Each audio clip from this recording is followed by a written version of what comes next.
하나님 말씀 같이 보십시다. 여호수아 10장 40절로 43절 말씀입니다. 여호수아 10장 40절로 43절 말씀입니다.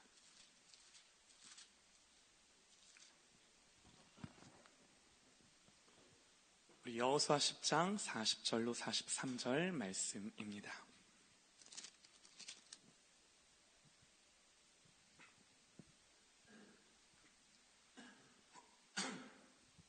우리 같이 한 목소리로 합독하며 읽을게요. 40절로 43절 이와 같이 시작.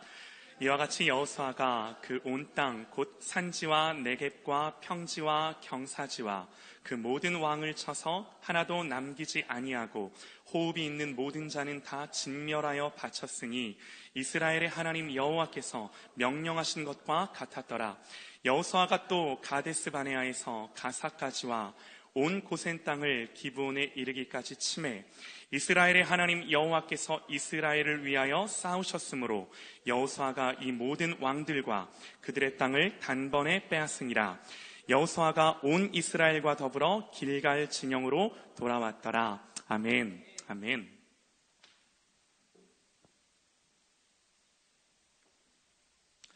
할렐루야. 아멘. 아멘. 여호수아서 우리가 이것을 성경으로 또 하나님 말씀으로 읽기 때문에 그런 느낌이 없을 수도 있는데요. 사실은 전쟁 이야기죠. 전쟁 이야기. 믿음이 없이 우리가 여호수아서를 보면요, 한 민족이 다른 민족을 정복해가는, 어찌 보면 좀 잔인하다라고 생각될 수도 있는 이야기입니다. 하나님이 아브라함에게 말씀하세요. 너는 아비의 집을 떠나 내가 내게 지시할 땅으로 가라. 그러면서 주신 약속이 너를 축복하는 자를 내가 축복하고 너를 저주하는 자를 나도 저주하리니. 그래서 어쨌든 결론은 땅의 모든 민족들이 너를 통해 복받을 거야. 하나님 약속하시죠. 그 약속의 가시적인 성취가 창세기, 출애굽기, 레위기, 민수기, 신명기 지나 여호수아에서 이루어져요. 그런데 그 하나님이 아브라함에게 주셨던 약속을 이루시고 성취하시는 방법이 뭔가라고 했을 때 전쟁하고 정복하고. 언뜻 보기에 이해가 안 돼요. 상식적으로요. 이게 거기 살고 있던 사람들에게 복을 끼치는 일인가요? 이게 하나님 말씀이면 정말 복받는, 아브라함으로 말미암아 그 약속들이 성취되어지는 이 여호수아에서 하나님이 그렇게 약속하셨기 때문에 그 약속이 이루어지고 성취되는 것들이 보여져야 돼요. 여러분, 근데 여호수아에서 그런 내용이 있나요? 있습니다. 성경은요, 아브라함에게 하셨던 이 하나님의 약속이 정확하게 성취되었음을 여호수아서에서 보여줍니다. 우리가 라합이라는 여인을 압니다. 라합이 정탐꾼들을 숨겨주죠. 그러면서 말하기를 그러므로 이제 청하노니 내가 너희를 선대하였은즉. 정탐꾼들이 그래요. 라합이 내가 당신들에게 한 가지만 부탁드리겠습니다. 내가 당신들을 도와 호의를 여러분들에게 베풀어줬으니 당신들도 나에게 은혜를 베풀어 여리고가 정복당할 때 나와 내 가족과 친척을 살려주겠다고. 당신들의 하나님 여호와의 이름으로 맹세하고 내게 그 징표를 주세요. 정탐꾼들이 약속합니다. 여호와께서 우리에게 이 땅을 주실 때에 인자하고 진실하게 너를 대우하리라. 다윗의 아버지가 누군가요? 이새. 이새의 아버지 오벳. 오벳의 아버지는 보아스. 보아스의 아버지는 살몬. 그리고 이 살몬의 아내 되시는 분이 바로 라합 여사님. 말 다 했죠. 라합이 보아스를 낳고, 보아스는 오벳을 낳고, 오벳은 이새를 낳고, 이새는 다윗을 낳아요. 그리고 이 다윗 가문을 통해 예수 그리스도가 이 땅에 오세요. 이쯤 되면요, 너를 저주했던 자들에 대해서는 내가 심판하지만 너를 축복하는 자를 내가 축복함으로 결국에는 땅의 모든 민족들이 이 일로 말미암아 복을 받게 될 거야 라고 하는 이 하나님의 약속과 그림이 그려지시나요? 하나님이요, 결국 이 그림 그리시려고 이스라엘을 애굽에서 구원하시고 광야에서 40년을 보내게 하시고 수많은 이방 민족들이 우상을 섬기며 살고 있는 그 땅에 자기 백성, 하나님 백성, 이스라엘 백성을 그 땅으로 들여보내세요. 그러면 한번 생각해 보세요. 복을 끼치는 게 사명인데 가서 모든 것을 용납하고 사랑하고 포용하면서 공존하는 게 사명 감당하는 걸까요?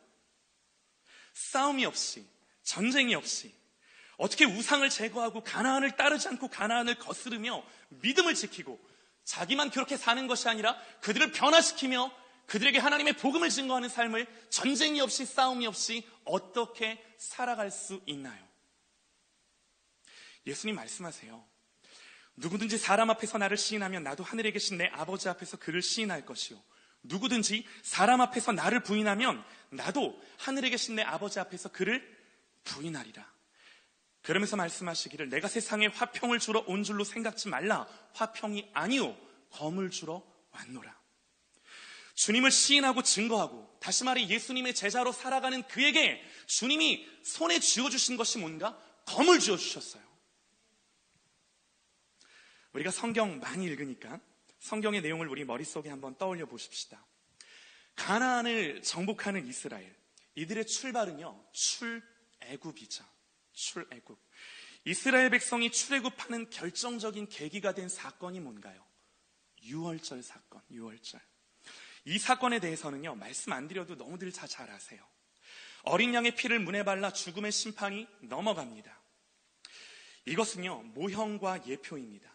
어린 양의 피로 구원받은 이스라엘 백성은요, 앞으로 예수 그리스도의 보혈로 구원받은 우리들을 상징하고 모형적으로 보여줘요. 그런데 안타까운 게 이제 그 구원받은 백성에게 펼쳐질 세상이 어디인가? 광야예요. 눈에 보이는 것만 보면 얼마나 기가 막힙니까?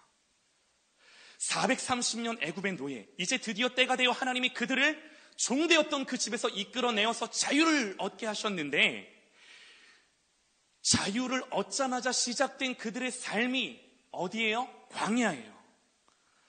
이러한 실제 역사가 글로 기록되어 하나님의 말씀으로 우리에게까지 주어진 이유가 뭔가요? 성경은 이렇게 기록을 합니다.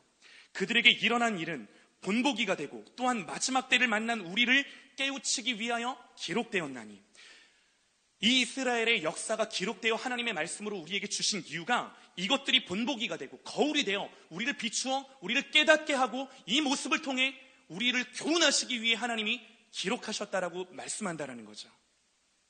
그래서요, 죄송한 얘기지만 모든 하나님의 백성은 예외가 없어요. 이 샘플에서 벗어날 수 있는 사람이 없어요. 그러면 광야의 시간이 왜 필요한가요? 광야가 주는 의미가 뭔가요? 광야는요, 여러분 모두 알고 있다시피 최종 결과가 아니에요. 단순하게 생각하면 결국에는 가나안까지 가야 하기 때문에 필요한 과정이에요. 그런데 가나안을 들어가기 위한 방법이 뭐라고요? 하나님이 가나안을 어떻게 그들에게 그 약속들을 성취하신다고요? 전쟁을 통해, 정복을 통해. 그러면 광야는 훈련이에요. 광야가 훈련이다, 이거 모르는 사람 없죠. 그런데 광야가 뭐를 위한 훈련인가? 정확하게 전쟁을 위한 훈련이에요. 그래서 우리가 흔히 하는 말로요, 이 훈련이 빡세요. 안 빡셀 수가 없어요. 왜 그런가? 죽고 사는 전쟁을 위한, 하나님이 그 전쟁을 앞두고 준비시킨 과정이었기 때문에. 이것은요, 너무나도 중요한 사실입니다. 훈련 없이, 준비 없이 병사들을 전쟁터에 내보내는 지휘관이 있다라고 한다면 그 사람 참 나쁜 사람입니다. 철저히 훈련시키고 준비시키고 작전 잘 세워서 이길 수 있는 싸움을 싸우게 해야죠. 하나님 때로는요, 우리에게 치열한 삶을 허락하셔서 이 훈련 하시는 거죠. 우리가 한 걸음만 더 내다보며 이 하나님의 말씀을 마주하고 생각해 보길 원하는데요, 때로는 우리는 이 광야의 훈련이 끝나면 바로 젖과 꿀이 흐르는 가나안 땅으로 들어갈 거다 생각할 때가 있습니다. 그런데 죄송합니다, 성경은요, 이 훈련을 통해 이제부터 싸워내라고 말을 한다는 거예요. 힘든 시간을 보냈습니다. 하나님 나를 훈련시키시는 거 압니다. 거치는 것들, 부딪히는 것들 내 삶 속에, 내 인생 속에 두셔서 내 인생 속에 참 쉽지 않은 과정들을 살아가게 하셨어요. 그 시간들을 견뎌왔어요. 이제는 끝이겠지. 그런데 그동안은 훈련이었고 이제부터는 그 훈련된 군사로 싸워야 할 싸움이 있다고 하나님 말씀하시는 거예요. 그리고 실제로 하나님 우리에게 싸워내길 원하시고 승리하길 원하십니다. 할렐루야. 아멘. 광야는요, 부족함이 있고 결핍이 있는 곳입니다. 그래서요, 원망도 있고 걱정도 있고 염려도 있고, 그러나 내 생각과는 다를 수 있지만 하나님이요, 이 광야에서 채우시고 공급하시고 인도하시고, 여러분, 우리가 이 땅을 살면서 계속해서 경험하는 거잖아요. 너무나 감사한 것은요, 이 모든 것들을 통해 결국에는 하나님이 그리시는 그림이 뭔가, 하나님이 그 광야의 훈련을 지나가는 자들에게 약속해 주시는 약속이 뭔가, 신명기 8장에 이렇게 말씀합니다. 너를 애굽 땅 종되었던 집에서 이끌어내시고 너를 인도하여 그 광대하고 위험한 광야, 곧 불뱀, 전갈이 있고 물이 없는 건조한 땅을 지나게 하셨으며, 또 너를 위하여 단단한 반석에서 물을 내셨으며, 줄이고 배고플 때 너를 광야에서 먹게 하셨나니, 그 이유는 다 너를 낮추시며 너를 시험하사 마침내 내게 복을 주려 하심이라. 마침내 내게 복을 주려 하심이라. 그런데 너만 그 복 받는 거 아니라 이 땅의 모든 민족이 너를 통해 네가 받은 복, 그 복이 흘러감으로 말미암아 너뿐만 아니라 너를 통해 네 주변의 모든 이들이 복 받게 하려는 게 나의 계획이야라고 하나님 약속하시는 거죠. 너무나 감사한 거죠. 그래서요, 내가 복 받은 걸로만 끝나는 것이 아니라 그 복이 흘러가게 하기 위해 하나님은 구원하신 자기 백성을, 지 새끼들이에요. 자기 백성들이에요. 근데 그 자기 백성을 어디로 들어가게 하세요? 이방 민족들, 우상들을 섬기며 전혀 하나님 모르는 그 민족들 한복판으로 들어가게 하시는데, 여기에서 필연적으로 수반되는 것이 뭐예요? 전쟁이 안 일어날 수 없는 거죠. 싸움이 안 일어날 수 없는 거죠. 그래서 하나님은요, 너를 애굽에서 인도하고 위험한 강야, 뱀과 전갈이 있고 물도 없고 먹을 거 없고, 그런데 반석에서 물 내시고 하늘에서 먹을 거 주시고, 그러셔서 하신 게 너를 낮추시고 너를 시험하시고, 여러분, 이렇게 하신 것이 왜 그렇게 하신 걸까요? 이길 수 있는, 싸움에서 이길 수 있는 힘을 길러주시려고, 싸움에서 이길 수 있는 기술을 가르쳐 주시려고. 그래서 뭐 하라고요? 이제는 싸워서 승리하라고요. 이제는 더 이상 노예가 되지 않냐고, 종이 되지 않냐고, 이제는 그 전쟁 가운데 승리하라고요. 승리하라고요. 실제로 용서하고, 실제로 사랑하고, 실제로 품어내는, 어떤 결과들 때문에, 일어나는 상황들 때문에 실망하고 좌절하고 낙심하는 것이 아니라, 이제는 믿음으로 선포하고 하나님의 약속을 붙들고, 어떤 상황 속에서도 하나님을 예배하고 하나님을 높이고, 때로는요, 내 믿음과 성품과 인격으로 감당할 수 없는 일들이 있죠. 그런데 나는 못해요. 그러나 나는 못하지만 예수님 때문에 주님 가신 길을 나도 걸어가는 주님의 제자로 살아가라고 부르시는 줄 믿으시기 바랍니다. 감사하게도요, 오늘 우리가 읽은 이 말씀은요, 이 모든 과정을 거쳐서 싸워서 이긴 샘플을 보여주고 어떻게 이겼는지 그 원리를 우리에게 가르쳐 줍니다. 중요한 건 몇 가지만 봤으면 좋겠어요. 40절 말씀이에요. 말씀을 한번 띄워주세요. 띄워줘 놓으셔도 좋을 것 같아요. 이와 같이, 여호수아가 이와 같이는요, 위에 나오는 내용들을 말합니다. 위의 내용들은요, 안 봐도 뻔해요. 여호수아가 이긴 전투들을 나열하면서 이와 같이 여호수아가 그렇게 말하는 거예요. 그래서 쭉 읽어보면요, 이와 같이 여호수아가 그 온 땅, 곧 산지와 네겝과 평지와 경사지와 그 모든 왕들을 쳐서 하나도 남기지 아니하고 호흡이 있는 모든 자는 다 진멸하여 바쳤으니 이스라엘의 하나님 여호와께서 명하신 것과 같았더라. 여호수아가 또 가데스 바네아에서 가사까지와 온 고센 땅을 기브온에 이르기까지 치매. 보세요. 전쟁을 누가 하나요? 여호수아가 해요. 여호수아가 칼을 든 것도 여호수아고, 맞고 찌르고 싸우는 사람이 여호수아예요. 그러나 성경은 우리가 잘 알다시피 여호수아의 싸움이라고 말하지 않습니다. 42절에 분명히 말씀합니다. 이스라엘의 하나님 여호와께서 이스라엘을 위하여 싸우셨으므로, 그래서 결과가 여호수아가 이 모든 왕들과 그들의 땅을 단번에 빼앗습니다. 하나님이 싸우셨으므로 말미암아 여호수아가 승리했다라고 성경은 우리에게 분명히 가르쳐 주죠. 여러분, 우리가 한두 번 듣는 말씀 아닙니다. 성경이 계속해서 우리에게 강조하고 반복하는 말씀이에요. 그런데 오늘 이 말씀이 주는 무게는요, 사뭇 다릅니다. 왜 그런가? 이 싸움들이 있기 전 이스라엘이 경험한 것은요, 처절한 패배입니다. 처절한 패배예요. 이 전쟁들이 있기 전에 어떤 전투가 있었나요? 아이성 전투. 아이성 전투. 왜 졌죠? 아간의 범죄 때문에. 그 아간이 무슨 범죄를 저질렀나요? 여호수아 7장 1절에요. 이스라엘 자손들이 온전히 바친 물건으로 말미암아 범죄하였으니 이는 유다 지파 세라의 증손 삽디의 손자 갈미의 아들 아간이 온전히 바친 물건을 가졌습니다. 여호와께서 이스라엘 자손들에게 진노하시니라. 온전히 바친 물건이라는 말이 2번 반복됩니다. 이것을 히브리 말로는 헤렘 그래요. 헤렘. 정확한 뜻은요, 진멸할 물건이라는 말입니다. 쉽게 말해서요, 하나님께 드려져야 되는 구별된 물건이기에 여러분이 이 물건에 대해서는 내가 가져서도 안 되고, 중요한 건 내 맘대로 내 뜻대로 결정할 권리가 없어요. 그러니까 내가 선택하고 내가 거기에 대해 뭔가를 아무것도 할 수가 없어요. 이것이 헤렘이 주는 의미예요. 아무리 좋은 물건도요, 아무리 아까워도 야 이거 하나님 위해 잘 써야겠다. 여러분 그런 거 없어요. 버리라면 버리고 태우라면 태우고 없애라면 없애고. 근데 그거 어떻게 했다고요? 아간이 훔쳐가요. 하나님 진노하세요. 하나님 왜 진노하셨을까요? 하나님 그거 갖고 싶으셔서 화가 나셨을까요? 야 이건 내 건데 네가 가져가? 라고 하며 하나님 진노하신 걸까요? 여호수아가 말합니다. 슬프도소이다. 주 여호와여 어찌하여 이 백성을 인도하여 요단을 건너게 하시고 우리를 아모리 사람의 손에 넘겨 멸망시키려 하셨나이까? 우리가 요단 서쪽에만 저쪽에만 만족하게 거주하였다면 좋을 뻔하였나이다. 주여 이스라엘이 그의 원수들 앞에서 돌아섰으니 내가 무슨 말을 하오리이까? 가나안 사람과 이 땅의 모든 사람들이 듣고 우리를 둘러싸고 우리 이름을 세상에서 끊으리니 주의 크신 이름을 위하여 어떻게 하시려 하나이까? 마지막 여호수아의 절규. 주의 크신 이름을 위하여 어떻게 하시려 하나이까? 이스라엘의 패배와 넘어짐이 하나님의 영광과 관련이 있나요? 이스라엘이 패배하고 넘어지면 하나님의 이름이, 하나님의 영광이 가리워지나요?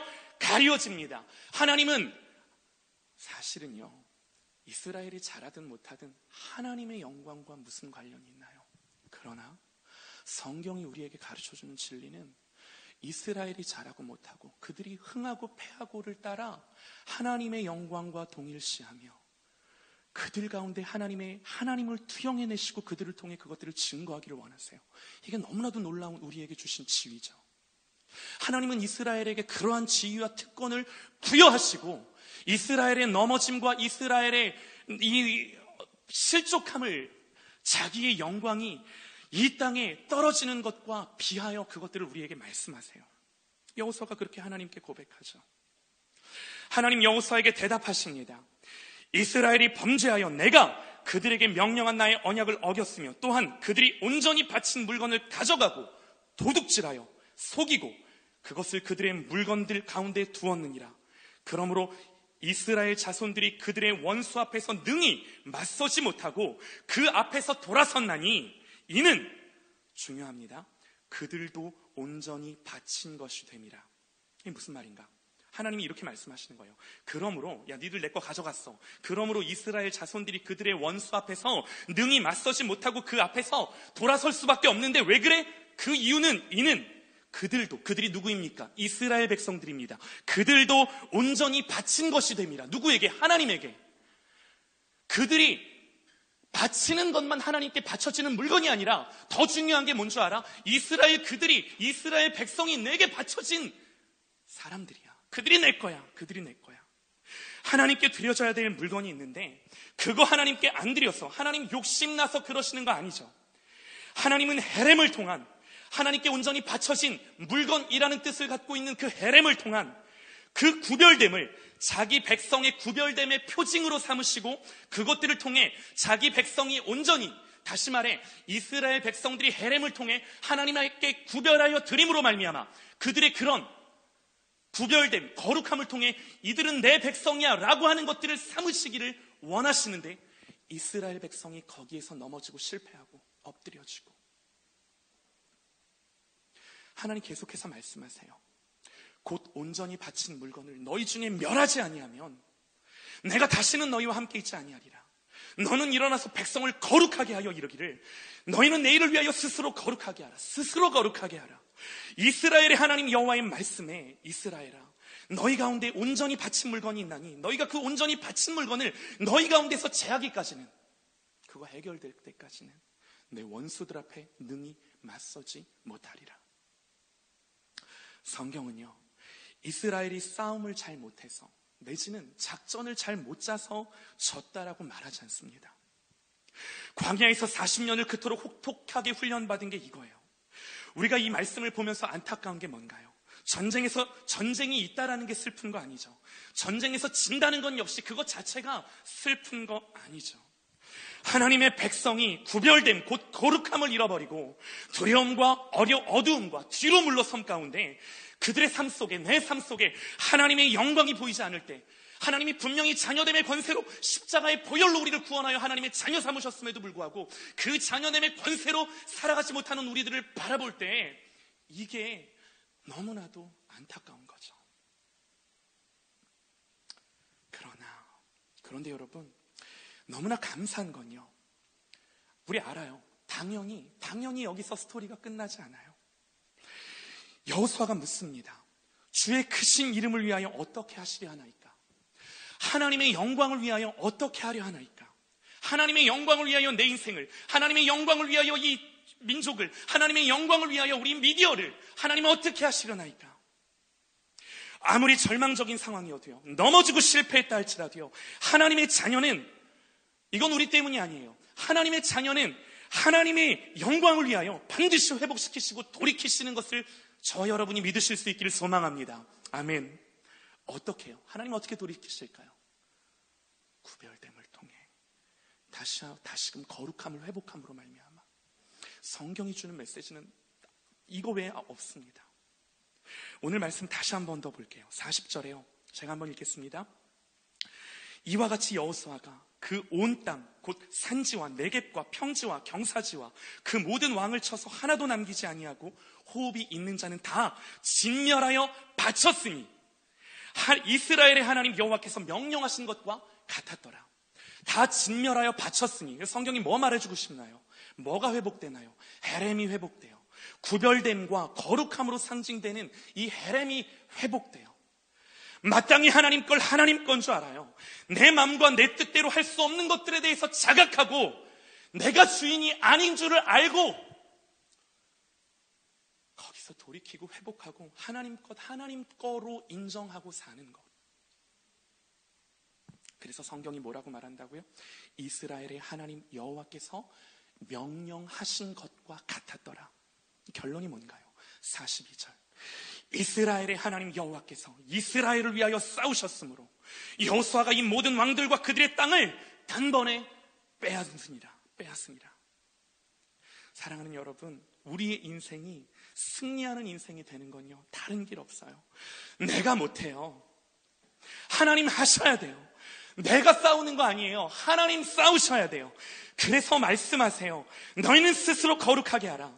이스라엘의 하나님 여호와의 말씀에 이스라엘아, 너희 가운데 온전히 바쳐진 물건이 있나니, 하나님 거 있대요. 근데 그거 너희가 가져갔대요. 너희가 그 온전히 바친 물건을 너희 가운데서 취하기까지는, 이거 회복될 때까지는 내 원수들 앞에서 능히 맞서지 못하리라. 하나님이요, 사울을 왕으로 세우신 것을 언제 후회하시나요? 사울이 아말렉과 싸워 이깁니다. 그런데 말씀을 보면 아각과 그의 양과, 사무엘이 아말렉과 싸워 이기고 아말렉의 왕이죠. 아각과 그 양과 그의 가장 좋은 것, 또 기름진 것과 어린 양과 모든 좋은 것을 남기고 진멸하기를 즐겨 아니하고 가치 없고 하찮은 것만 진멸하니라. 사무엘이 사울에게 책망합니다. 사울에게 이르되 가만히 계시옵소서. 간밤에 여호와께서 내게 이르신 말씀을 여호와 왕께 말하리이다. 사무엘이 이르되 왕이 스스로 작게 여길 때에 그때에 이스라엘 지파의 머리가 되지 아니하셨나이까? 여호와께서 왕에게 기름을 부어 이스라엘의 왕을 삼으시고 또 여호와께서 왕을 길로 보내시며 이르기를 가서 죄인 아말렉 사람을 진멸하되 다 없어지기까지 치라 하셨거늘 어찌하여 왕이 여호와의 목소리를 청종하지 아니하고 탈취하기에만 자기 주머니에 넣는 거죠. 급하여 여호와께서 악하게 여기시는 일을 행하였나이까. 내가 사울을 왕으로 세운 것을 후회하노니 그가 돌이켜 나를 따르지 아니하며 내 명령을 행하지 아니하였음이니라. 오늘 이 말씀이요, 저와 여러분에게, 우리에게 교훈이 되고 책망이 되기를 소망합니다. 그래서 우리는 어떻게 이 말씀 앞에 돌이키고 반응하고 순종함으로 거룩함을, 헤렘을 회복할 수 있는가? 그 비결이 마지막 구절이에요. 한번 읽어볼까요? 43절 다 같이 한번 여호수아가 읽어보겠습니다. 시작. 온 이스라엘과 더불어 길갈 진영으로 돌아왔더라. 전쟁에서 이겼어요. 하나님이 싸우셨어요. 아멘이죠. 승리한 전리품을 나누고 자기의 소유로 삼고 누릴 수 있었겠죠. 그런데 이스라엘은 오늘 말씀을 보니까 길갈이라는 곳으로 돌아갑니다. 뭔가 의미가 있겠죠? 길갈이 어떤 곳일까요? 왜 이스라엘은 그 모든 전쟁지에서 이겼고 정복했는데 거기에 안 남아있고 다시 길갈 본진으로 돌아왔을까요? 길갈이 어떤 곳인가? 이스라엘이 요단강을 건너 가나안으로 들어오는데 강을 건너 처음 밟은 땅이 길갈이라는 땅입니다. 중요한 건 이스라엘 백성이 요단을 건너 길갈로 오는데 요단을 어떻게 건너나요? 말씀을 보니까 여호와의 언약궤를 맨 제사장들이 요단 가운데 마른 땅에 굳게 섰고 그 모든 백성이 요단 건너기를 마칠 때까지 모든 이스라엘 백성들은 마른 땅으로 강을 건넜더라. 흐르는 강물이, 제사장들이 언약궤를 메고 강 중앙에 서자 흐르는 강물이 끊어지고 이스라엘 백성들이 마른 땅을 밟아 요단강을 건너갑니다. 강을 마른 땅처럼 지나요. 그런데 그때 하나님이 이스라엘 백성들에게 미션을 한 가지 줍니다. 해야 할 일을 하나 주세요.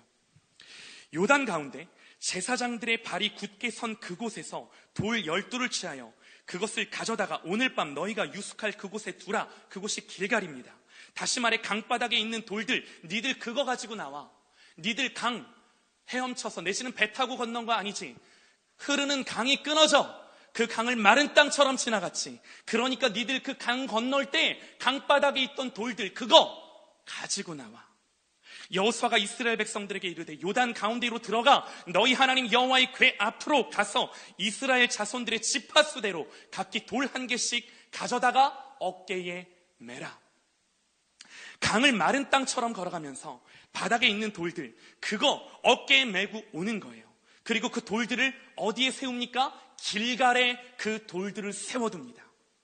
그리고 말씀하시기를 이 돌들이 너희 중에 표징이 되리라. 후일에 너희의 자손들이 물어 이르되 이 돌들은 무슨 뜻이냐 하거든 그들에게 이르기를 요단 물이 여호와의 언약궤 앞에서 끊어졌나니 곧 언약궤가 요단을 건널 때에 요단 물이 끊어졌으므로 이 돌들이 이스라엘 자손에게 영원한 기념이 되리라 하라 하니라. 전쟁에서 이긴 이스라엘이요 길갈로 다시 돌아가요. 거기에 뭐가 있나요? 요단 강바닥에서 어깨에 메고 온 돌들이 세워져 있습니다. 이스라엘은요 그 돌들을 바라보면 무슨 생각을 했을까요? 자기들로는 이길 수 없는 전쟁이에요. 자기들로는 건널 수 없는 강이에요. 오직 하나님 하신 것임을, 오직 하나님 싸우신 것임을 다시금 그 돌들을 바라보며 깨닫는 거죠. 하나님 싸워주셔야 하는 것임을 다시 한번 그 마음에 새기는 거죠. 여러분, 오늘 이스라엘이 어디로 돌아가나요? 이 길갈로 돌아가요. 그리고 그것들을 마음에 새기고 회복해요.